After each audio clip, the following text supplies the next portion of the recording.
Es war ein König in Thule,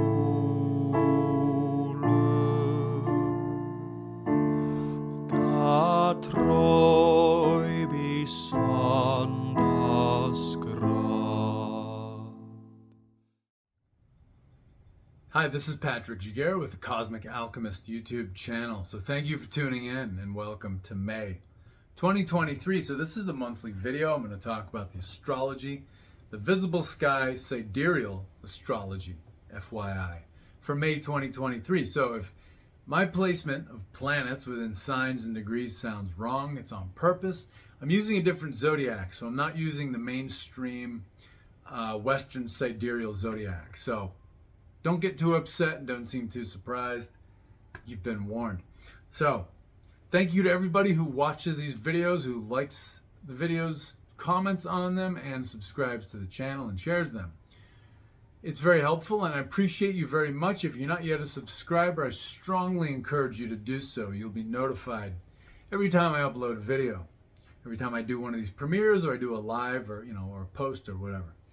So yeah, anyway, and my website, called thecosmicalchemist.com, is in the description. You can book readings on there. So astrology readings, sidereal Vedic astrology readings, rune readings, I Ching readings. Great way to invest in yourself and take a different look at yourself and your life. So anyway, let's get into this month here. So huge month, probably one of the biggest months for this whole year. This month is all about spiritual, higher dimensional portals opening to help us start a new cycle. So really this month is overshadowed in a positive way by the Jupiter-Rahu conjunction in Aries. So they're going to meet up at 9 degrees Aries, sidereal, not tropical, but sidereal. So 9 degrees Aries.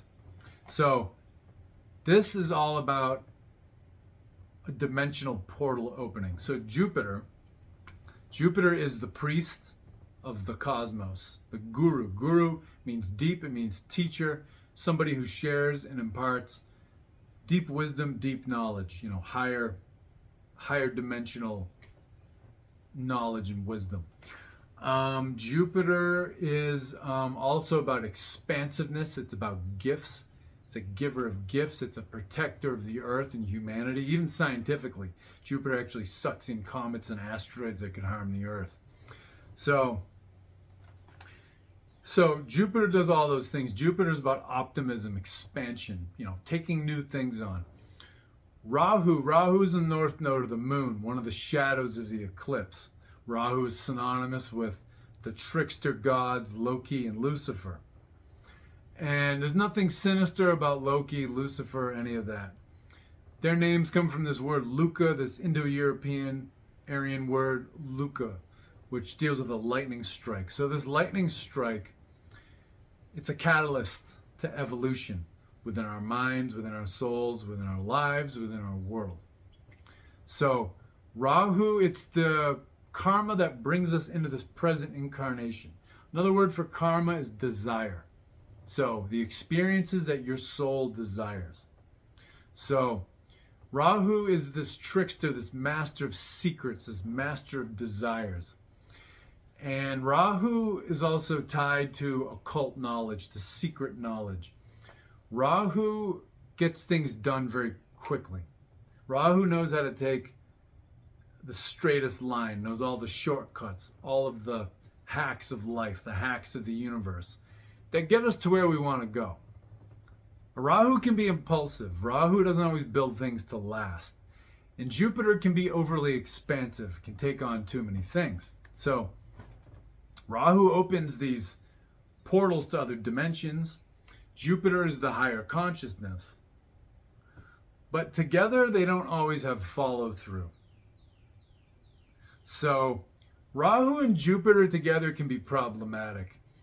And especially it depends on whether we've done our internal spiritual work.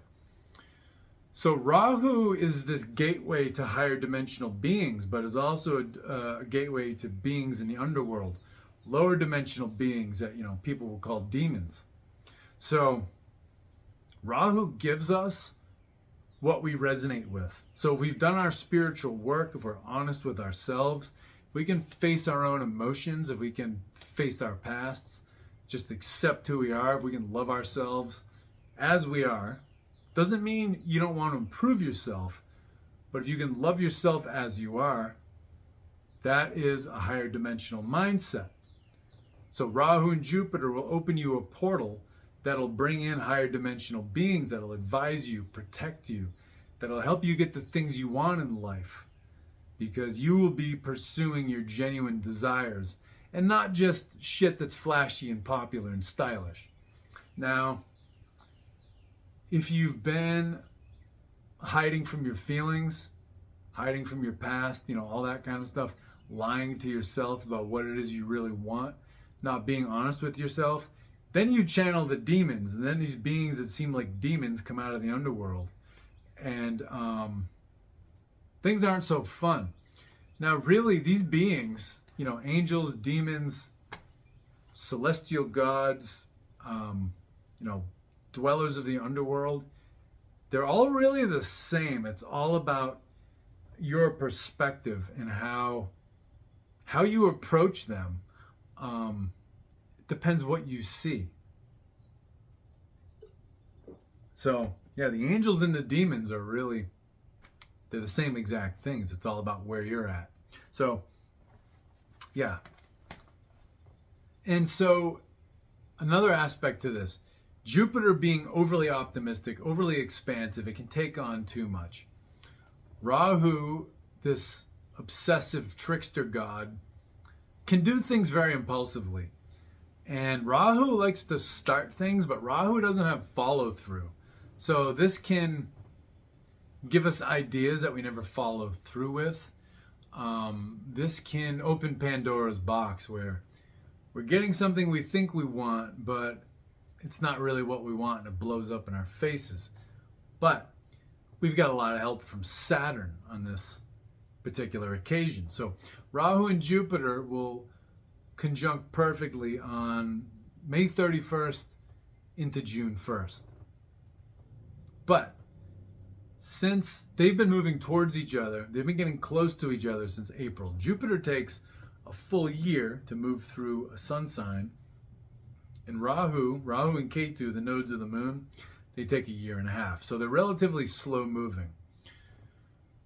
So even this whole month, because they're slow moving, they're close together. They're just not perfectly conjunct. So really, it overshadows the month. Now, Saturn is going to help us during this conjunction.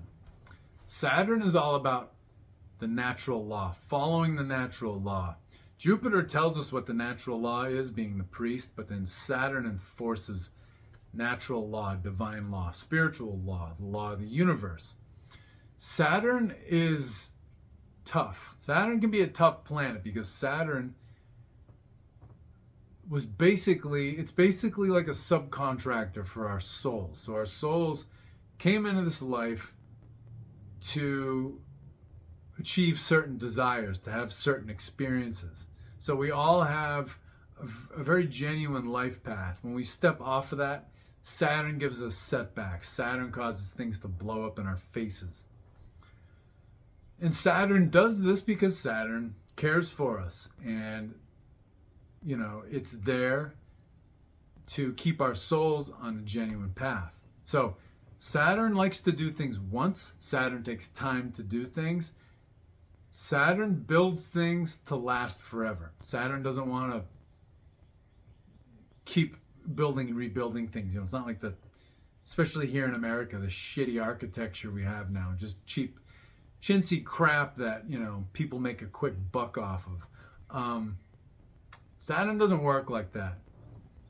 If Saturn builds something, Saturn's going to build, a Roman aqueduct or the Colosseum, something that stands for thousands of years because it's so well made. So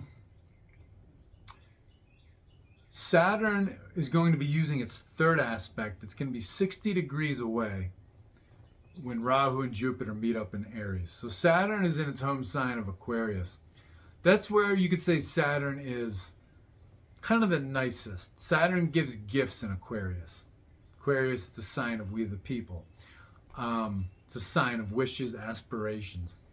So Saturn will be looking at Rahu and Jupiter as they come together in Aries. So this is going to basically be keeping the hopes and desires and the expansiveness of Jupiter and Rahu. It's going in the fieriness, since they're in Aries, it's going to be keeping that kind of under control, responsible, lawful in the sense of natural law, spiritual law. So Saturn is helping Jupiter and Rahu lay the framework for new beginnings that will last for a very long time, forever in a sense. So a very interesting thing about this is that the last time that that Jupiter and Rahu met in Aries was on May 6th, 1929. So Aries is the sign of leadership and initiative for the entire world. Aries is the fire under our asses that gets us to get up and do things. So yeah, the May 6, 1929, that happened.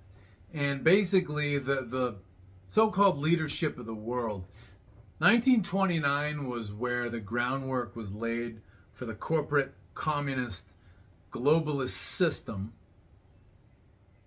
that we have today. And the face of it right now is the World Economic Forum.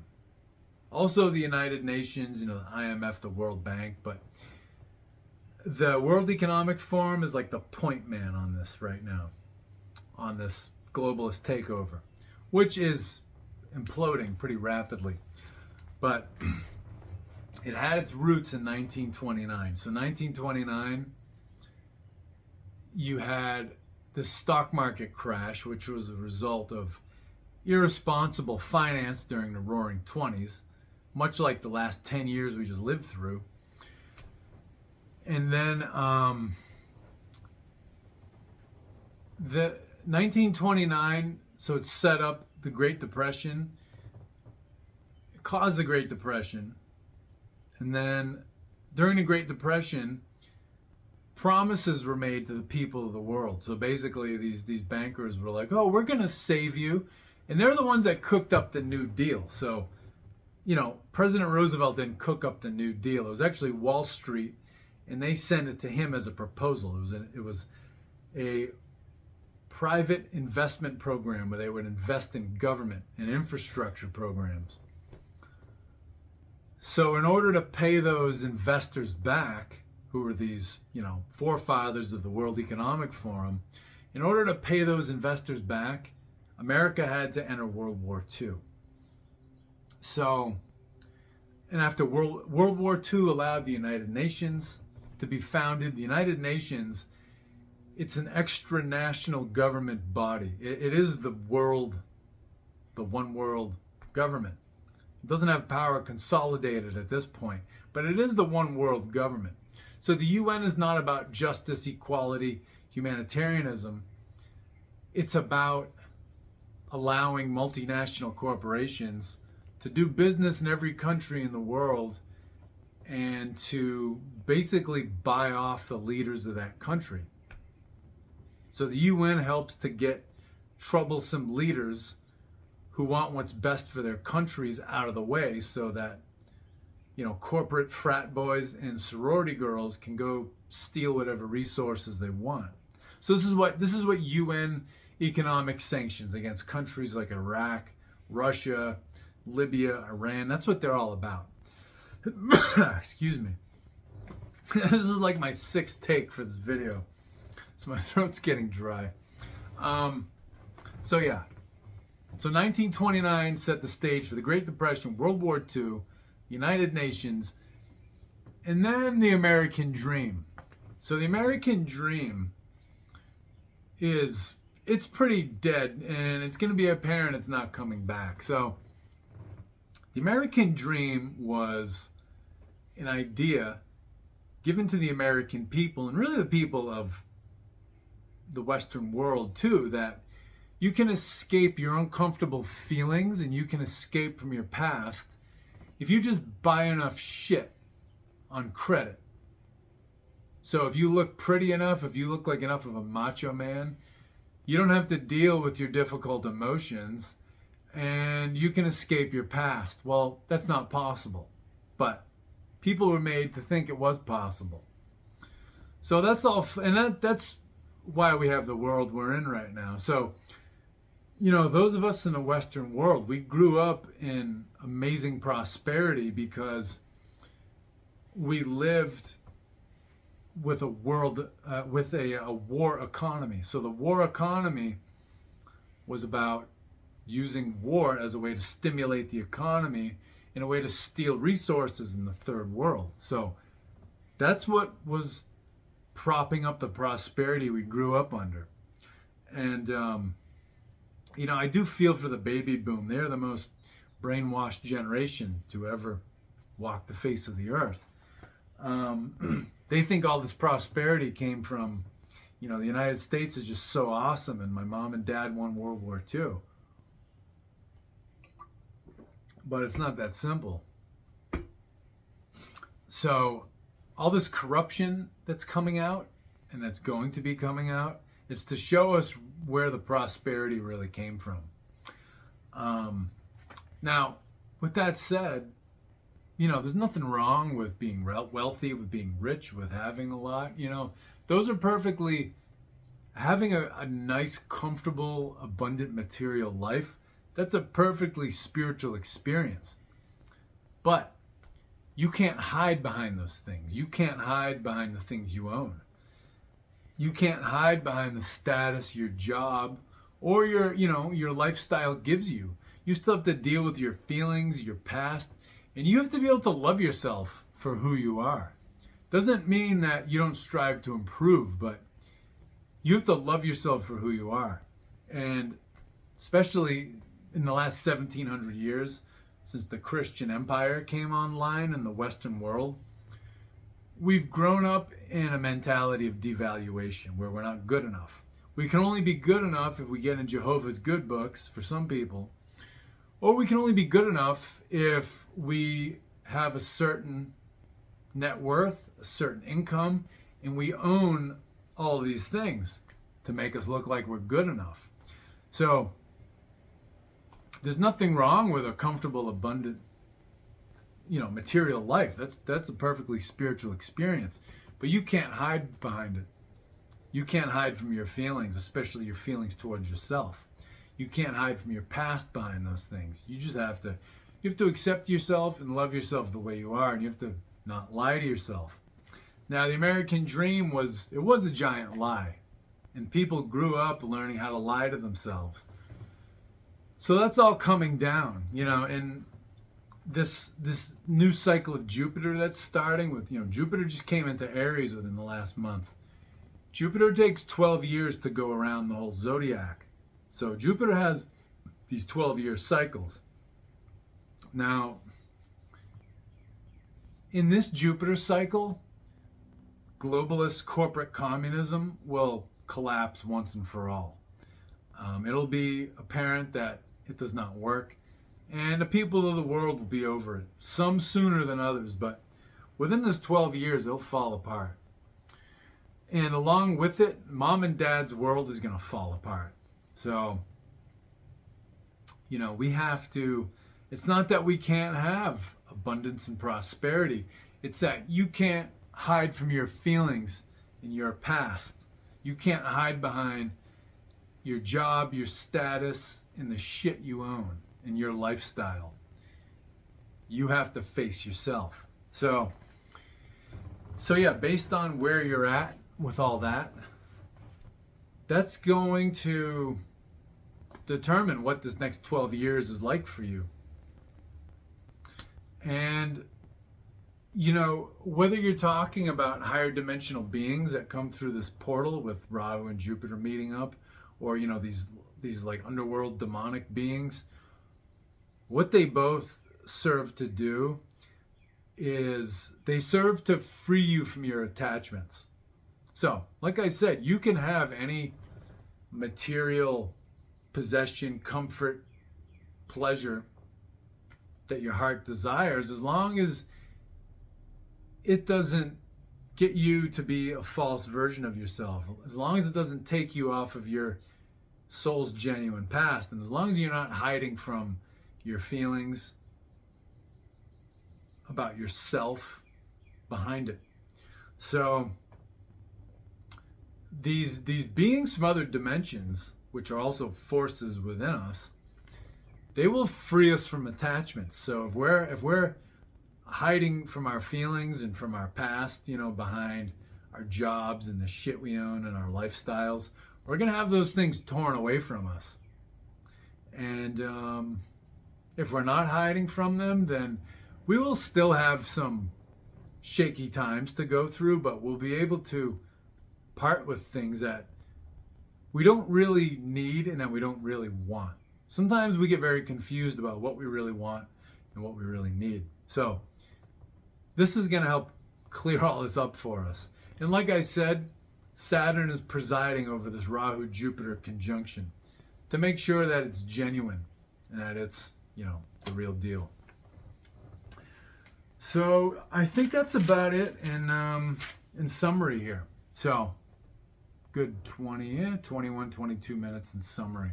So now I'm going to talk about the days, the individual days a little bit. So let me have a sip of water. Pause now if you need to go to the bathroom, get a snack, stretch, whatever. Okay, so now you're unpaused, and we're going to talk about the days, the notable days this month. So May 1st, Beltane, Beltana.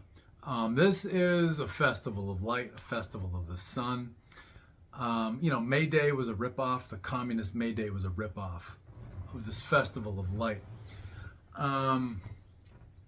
So yeah, Beltane, Beltana.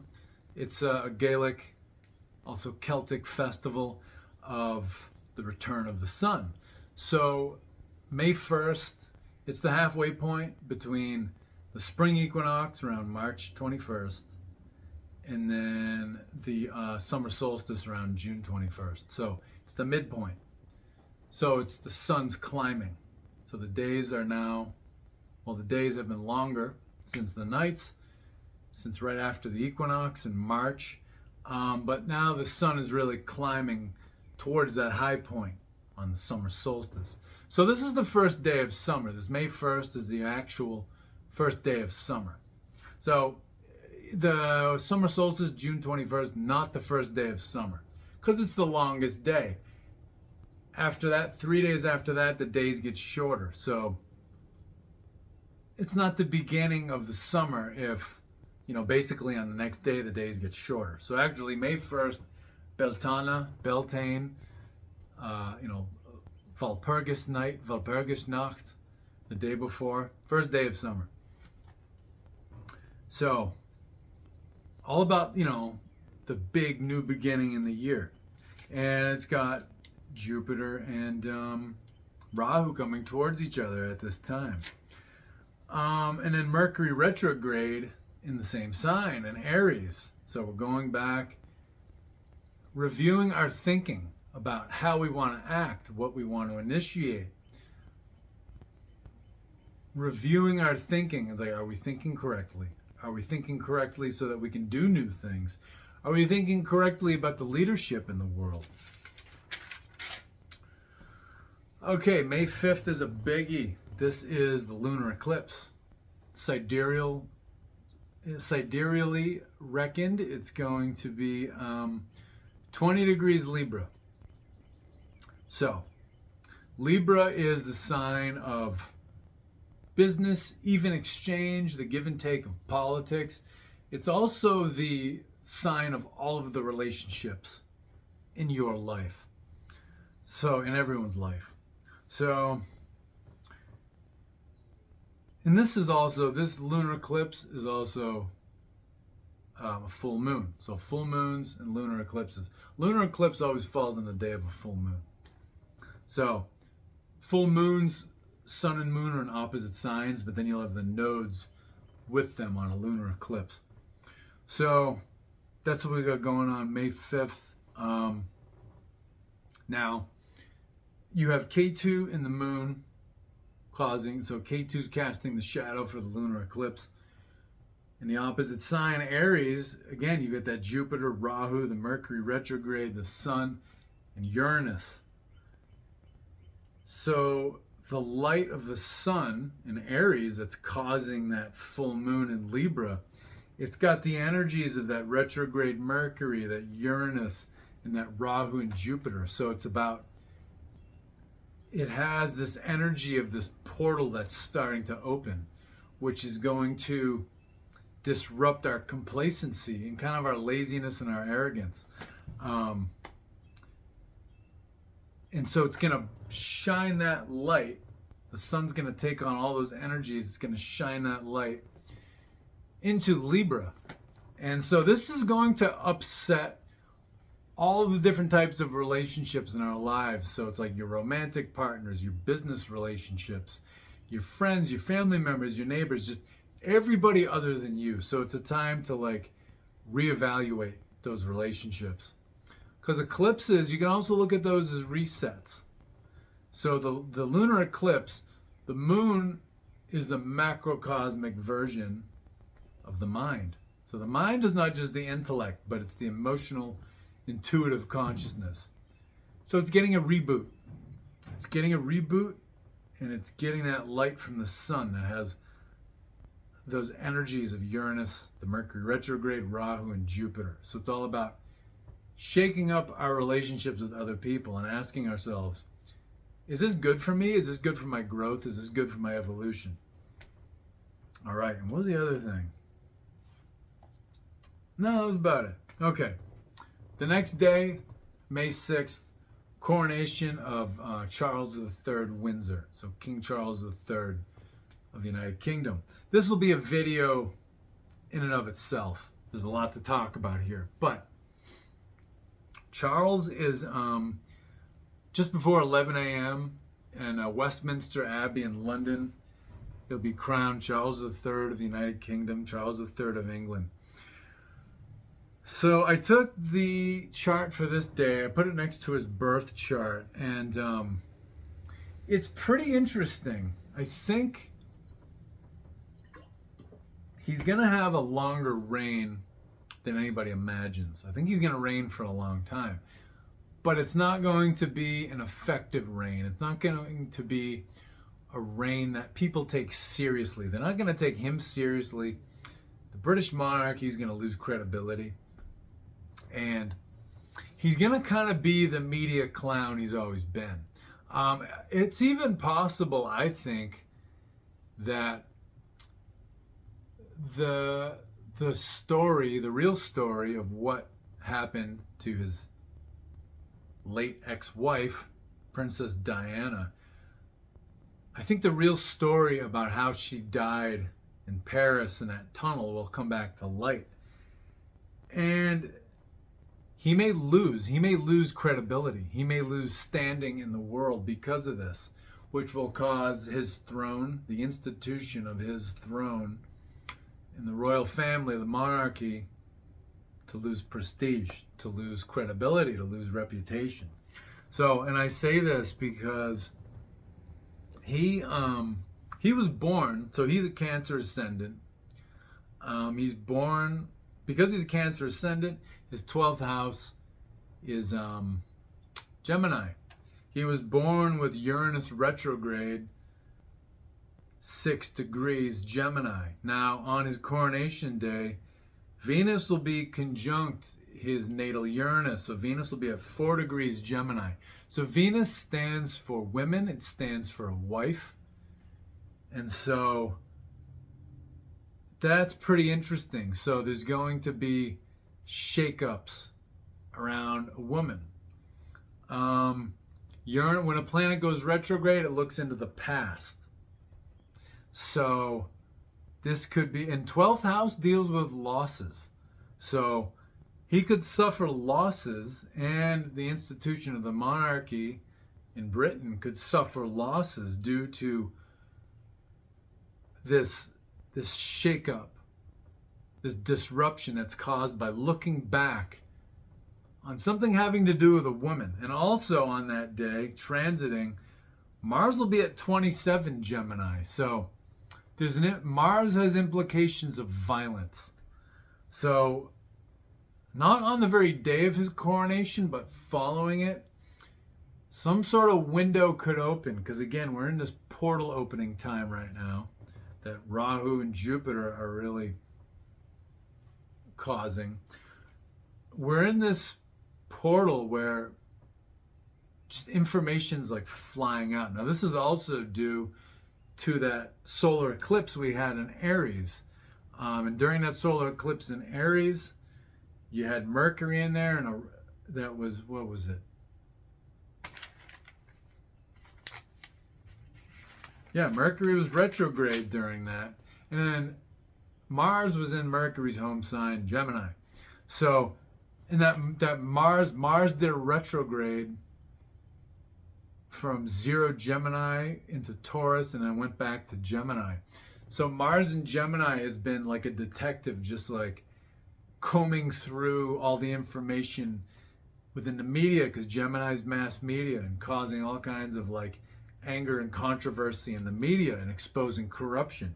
So yeah, Charles could have some of his own corruption exposed, but his 8th house, sudden ups and downs, is Aquarius. At this time, transiting Saturn will be in his 8th house of Aquarius at 11 degrees. It's in a lunar mansion called Shatabisha. It's Aegion is the Western name for that lunar mansion. It's the constellation of the 100 healers of the gods. So the physicians that attend to the gods. So this, I think, so when you have Saturn in the 8th house, if it's in your birth chart, it means you're going to live a very long time. Because it's on his coronation day, I think it's talking about his reign. So he might not live as old as his mother, or he may. He may live as long as she did. But he's going to suffer, again, some loss of reputation and prestige.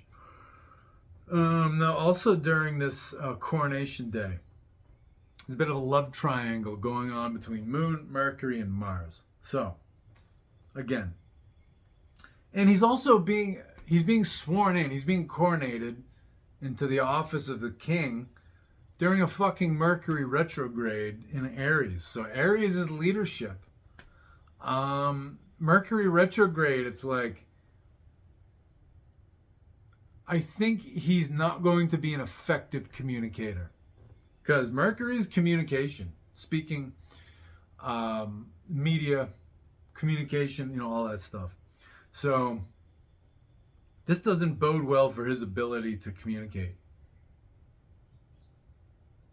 And also, it's happening near this portal that's starting to open as Rahu and Jupiter come close to each other. So he's going to be the type of a king, the type of an executive figure who he's going to blurt shit out, and it's going to be beyond his control. Like, he's going to make a public appearance intending to say one thing, but he's going to say some off-the-wall shit that not even he's going to be able to believe that he said. Yeah, kind of like a George W. Bush. Like, he's just going to be, something's going to be speaking through him. So that's pretty interesting. Now, since he's a Cancer ascendant, Aries is his 10th house of public reputation and career. So yeah, he's going to be an off-the-wall, like, public blurting machine. I think there's going to be all kinds of embarrassing sound bites coming out of Charles III. So kind of a, not a horribly disastrous reign, I don't think, but he's going to look like a fucking clown. And also on his coronation day, Pisces is Pisces is his ninth house of your belief systems. He's got Neptune in there. So Neptune can be very deep, divine, spiritual, unconditional love, or it can just be delusions. So he may rise to the occasion and, do what's best for his people. It's always possible, but I don't think so, because he's good friends with Klaus Schwab. He's like who was that? His great uncle, was it Edward VIII? So Edward VIII was the king who stepped down from the throne in the early 30s. He abdicated. So that was Queen Elizabeth's uncle. It was her father's brother. So Edward VIII abdicated. Edward VIII was good friends with Hitler. So Edward and his American wife, his girlfriend who became his wife, Wallis Simpson, they were enamored with Hitler and they were friends with him. And he sort of looked at Hitler as a mentor. Nazism was racist, but it was the left-wing globalist socialist system. And these British monarchs in the last couple hundred years, they've loved globalist, corporate, communist, socialist systems. So Edward had Hitler as a mentor, while Charles has Klaus Schwab as a mentor. So they both have these Nazi German aristocrats as mentors. And, the thing about Nazism, it didn't originate in the German people. It was a joint venture between the Prussian aristocrats. So Prussia, not Russia, but Prussia. It was a kingdom in northeast Germany that stretched along the Baltic coast, so into Poland, into what? Like Estonia. The Prussians were very militaristic, and their origin was they came from the Teutonic Knights, which they were a bunch of pirates. They were a bunch of gangsters. From the days of the Crusades, it was like the German version of the Templars. And they were given permission by the Pope to branch out eastward along the Baltic Sea to rape and pillage and kill the pagans in Poland and in Estonia, Latvia, Lithuania, places like that, so they could build their own kingdom. So the Prussia had its origins with these aristocrats. And these Prussian aristocrats teamed up with Wall Street bankers, and they started Nazism as a way to actually compete with Soviet communism, which Wall Street also was the founder of, but the Soviets got away from them. They weren't going to follow Wall Street's orders to the letter. So then they started Nazi Germany in order as a counter to them. So both of them were giant messes that the globalist bankers made. After 1929, again, that Rahu-Jupiter conjunction. Charles has a Nazi German globalist socialist corporate communist mentor, just like his great uncle Edward.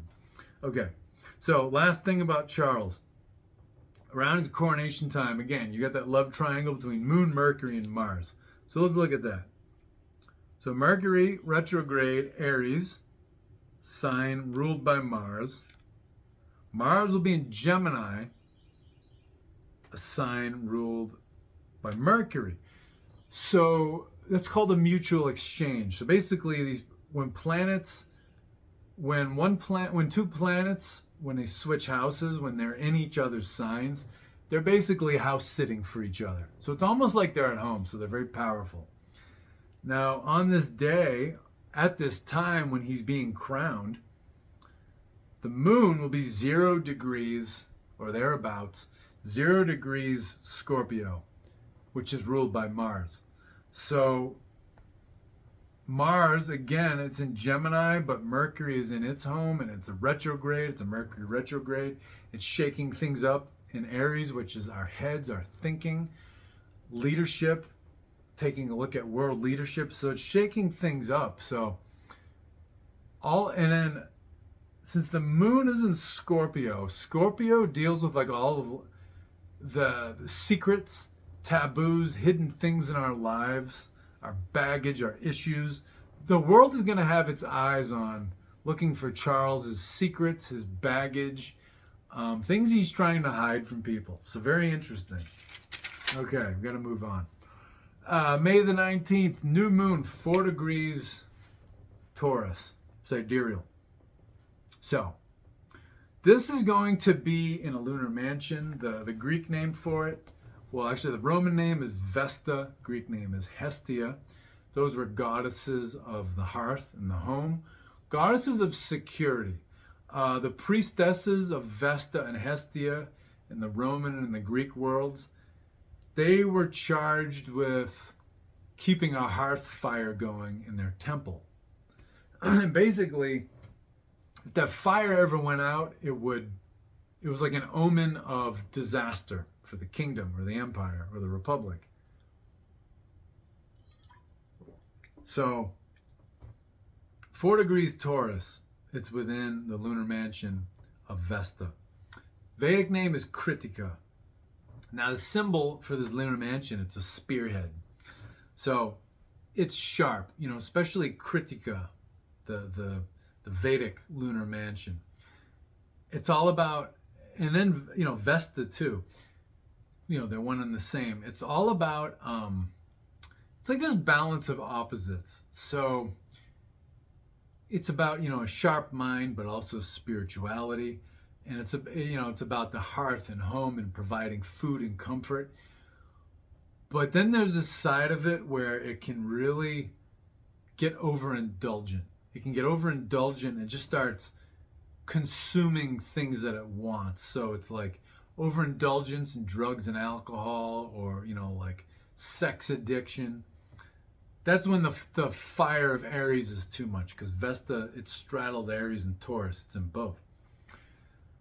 If there's too much Taurus earth energy, then it's kind of like laziness, and like greed and stuff like that. So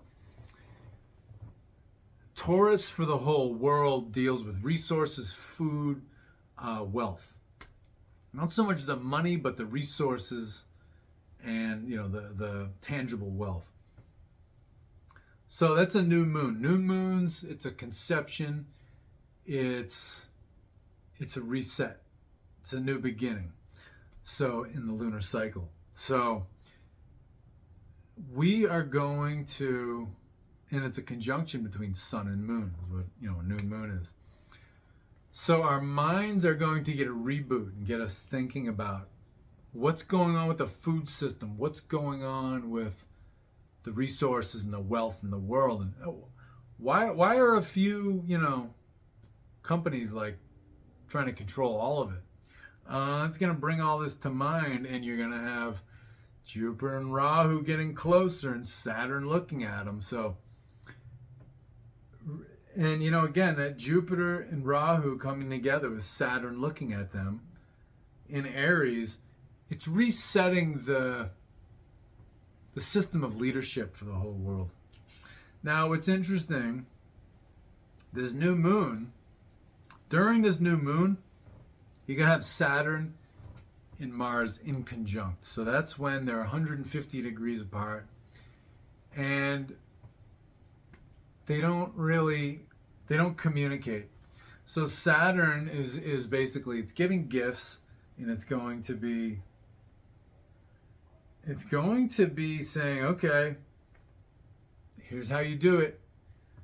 Get up, get it done. Because again, Saturn is looking at Aries, home sign of Mars, with its third aspect, and Uranus and Mercury and Rahu and Jupiter are getting us ready to get up and start building a new world. But then Mars, the ruler of Aries, is going to be over in Cancer. Mars hates being in Cancer. Cancer is about comfort. It's about your emotions. And, Mars in Cancer, it's like Mars is, it's opposite from Capricorn, where Mars is really strong and ready to go to war and win. So Mars in Cancer, it's like Mars is like shell-shocked, and he has PTSD, and he's kind of paralyzed, and he's just like, I don't know what to do, I'm fucked up, and and it's like Saturn's not going to be able to, kind of motivate him. So yeah, it's like we're going to have this vision for what we want our material lives to look like and our resources to look like, but then Mars isn't going to quite have the energy right then to get it moving. Then the last day of significance, so I can wrap this thing up. But I've talked about this. It's May 31st. It's when Jupiter and Rahu reach the same degree. They're both going to be at 9 degrees, but then the perfect conjunction, same degrees, minutes, seconds, will not be until the next day, June 1st. Oh, dropping my notebook. I'm getting hungry.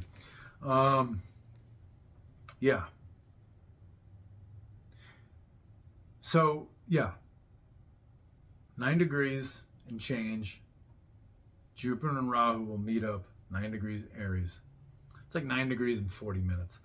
But Saturn, which is at 12 on this day, 12 Aquarius, we'll be looking at them with its third aspect again within 3 degrees. So Saturn is going to be, as Rahu and Jupiter are opening this portal and getting all these ideas about all these things they want to do, Saturn's going to be providing support because Jupiter and Rahu can both be very flaky. Jupiter takes too much on. Jupiter is sincere, but takes too many things on, and pretty soon Jupiter's bogged down. It can't do everything it wants to do. And then Rahu starts things, but Rahu is a Kickstarter. Rahu starts companies, but he doesn't run them. Okay? He's a startup man. So, but Saturn's going to be sitting there and being like, I'm going to help you to make something that's going to endure. You're not just going to have a pipe dream that's like fashionable for a year and then you walk away. Rahu always walks away. That's what Rahu does. Rahu starts things and walks away. Gets things started, doesn't run things. So, but Saturn's going to be saying, whatever you two team up and create, it's going to last forever. So make it good. So pretty neat. What was the other thing I wanted to say? Saturn again. It's in the lunar mansion, Shatabishak. That's the Vedic name. Constellation of the 100 Healers. The Western name is Aegeon. Aegeon was the palace, the abode of King Neptune or Poseidon, the god of the ocean, in the depths of the ocean. So Aegeon deals with deep, emotional, intuitive insights coming to the surface. And sometimes people don't want to look at these things, but there's no choice. So to make a better life and a better world, you have to face your uncomfortable emotions and things in your past you don't like to think about. Just how it is. You can't take the easy way out. You can't go the American dream route and just look pretty enough and buy enough shit that you can hide behind. Doesn't work that way. So yeah. Now on that day, the sun will be at 16 Taurus, 1 degree away from Aldebaran. Aldebaran is at 15 Taurus. It's dead center Taurus. It's the eye of the bull, because Taurus is the bull. Aldebaran is one of the royal stars and it deals with fame, wealth, prosperity, all that stuff. But Aldebaran's lesson is that you can't hold on to this stuff forever. So it's another thing that's in this message. It's like you can have whatever you want, but if it turns into a security blanket, especially with sun being in Taurus, if the things you own turn into a security blanket behind which you hide from your emotions, you hide from your past, and which you use to lie to yourself, you will have them stripped away from you. Because like Aldebaran, when we're out of balance, it takes things away from us. It gives us to them for a little while, but then it takes them away. It's like how celebrities rise and fall. What else? There's another thing I wanted to talk about. Well, it'll come back to me. But again, another important thing here, we haven't had on this day, so again, on this day, we have Jupiter, Rahu, conjunct in Aries. We haven't had this since May 6th, 1929. So late April into early May 1929, year of the big stock market crash. Well, I think when you look forward in that year, it wasn't until October when, the stock and the bond markets crashed. It wasn't until late October. And there were some other triggers that set that off. On that day, so October 4th, Black Thursday, when the stock market crashed in 1929, you had K2, South Node of the Moon, past life karma. It's the been there, done that in your life, things you've already done. On that day, K2, South Node of the Moon, was conjunct with Mars. When you get K2 and Mars together, they both are symbolized by blades. So it's about cutting things away. So,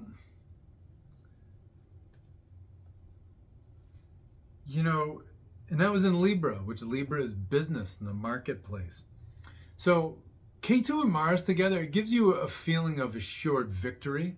So the stock market crash, which was, manipulated, it was assured victory for the banking elite, because it allowed them to get the Depression rolling and the New Deal rolling and World War II rolling, get the United States into World War II, set up the United Nations, and start consolidating the power of the one world government, which is really ruled by multinational corporations, but overseen by the UN because it looks all cuddly and progressive and nice, So, yeah, May 6, 1929, Jupiter and Rahu conjunct with the Sun in Aries.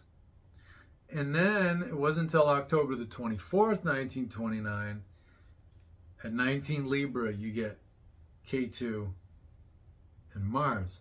Now, so yeah, K2 and Mars cuts things away. You lose things. Libra, it's the marketplace, massive stock market losses, okay? So then, May 31st into June 1st, 2023, you get that Jupiter and Rahu conjunct in, and the sun's in there, but, higher degrees. But, the sun's involved. You get all them together again, May 31st, 2023. But Saturn is watching. Saturn is watching with his third aspect. So he's saying, okay, no globalist half-assed pipe dreams like in 1929. Because that world that was established in 1929, it's been collapsing since about the 60s, which is why, the U.S. went to war in Vietnam to prop up the economy. And then it sucked during the 70s because there was no big war going on. And then, under Reagan, the deep state pushed him to beef up the military and, beat up some third world countries.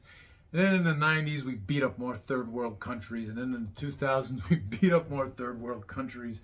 And then in the 2010s, we beat up more third world countries to prop up the economy. That was all laid as a foundation between May and October 1929.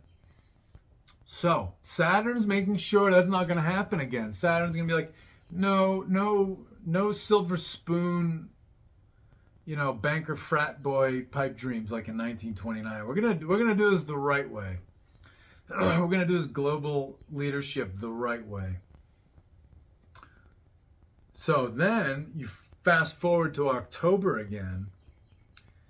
We're going to have Mars meet up with K2 again in Libra, but instead of 19 Libra, it's going to be at,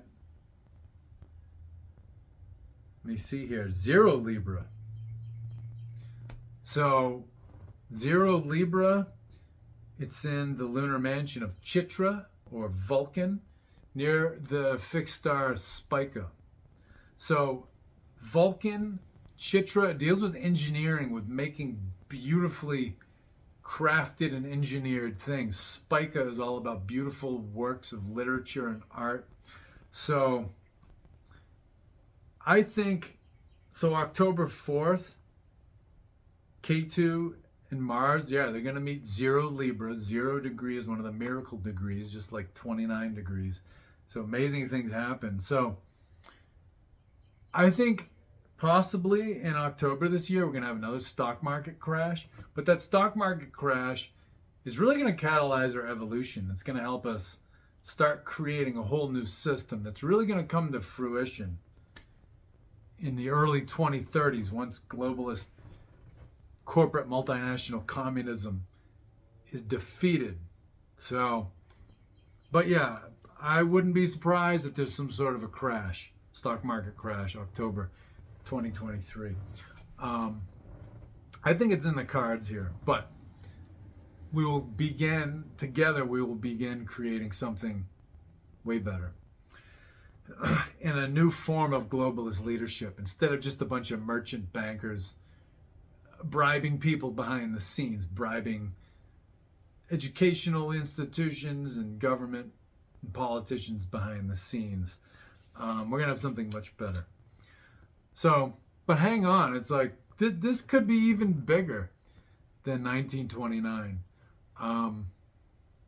We'll see. I think if it doesn't happen this year, it's going to happen 2024. I think you're going to see a pretty good crash. It's a matter of time.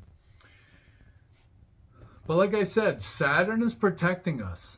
So yeah, we'll take some bumps and bruises here, but Saturn is helping us. Again, it's in Aegion, it's in Shatabishak, which is the constellation of the 100 healers that are the healers for the gods. So we're being watched over here.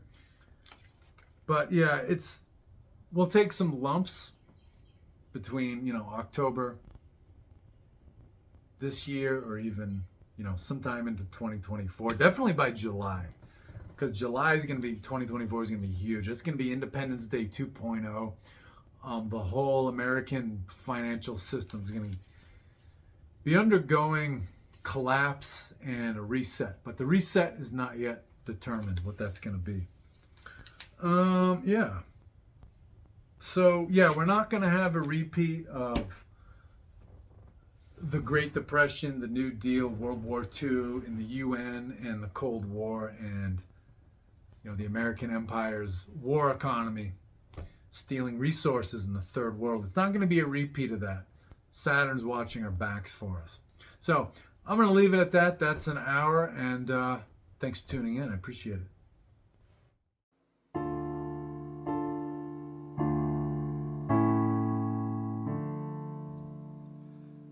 Es war ein König